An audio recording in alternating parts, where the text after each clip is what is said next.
Why are stories important? We tell and listen to stories all of our lives, whether it be from the imagination of the 5-year-old or the daily happenings amongst coworkers.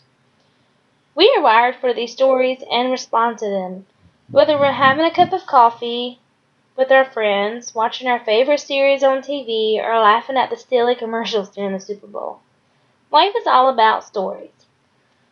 Stories are encoded in our DNA from the very first cave paintings years ago to the novels, movies, or tales around a campfire.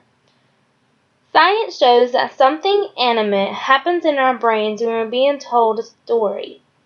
Depending on the language being used, we start to experience what the storyteller is relating. These stories plant ideas, emotions, thoughts, and lessons into our minds because they are the connection between cause and effect. How we think and process the world. We think in narratives regardless of what we are doing. Not only are stories important because we are susceptible to them as a means of communicating, learning, and navigating our increasingly complex society, but also because they bring us together in ways that share our common experiences. Sometimes stories just entertain us, and then they're gone, while the other stories persuade us, they inform us, or they inspire us to take action and to change. When you tell a bedtime story to your children, you are also enriching them with your own experiences and securing the power of words into their imagination. Human cultures have always reinforced societal norms via storytelling. Through stories, we communicate to our children and to other outsiders how to act toward one another, what we value, and what is possible. Stories preserve our own history and culture, passing along in a form that's easy to remember to the next generation.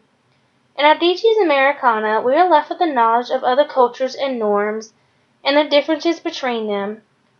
We are also left with the knowledge and understanding of places we have never been before and how people react to each other by Infelimu's experience in the United States. We use stories not only to learn but also to be speculative, to pose questions, and then to find these solutions. These stories help us understand the hypothetical situations as well. When we tell stories about ourselves, we're imagining all of our possible futures and helping ourselves choose the best ones.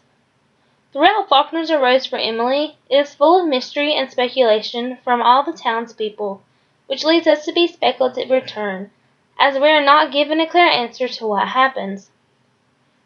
These stories bring order and meaning to the chaos and randomness of life.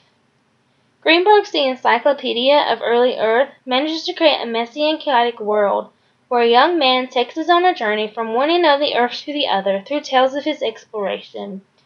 A story always has a beginning, a middle, and an end, which is very satisfying to us, since we don't know how our own personal story will end.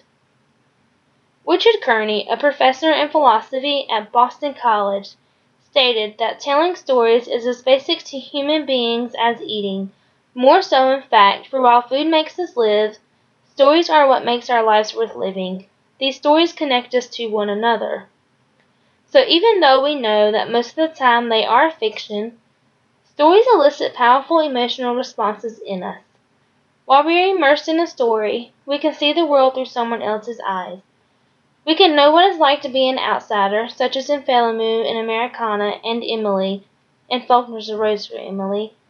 Sharing our subjective experience through stories enables us to connect and empathize with one another. By sharing through stories, we are better able to live together.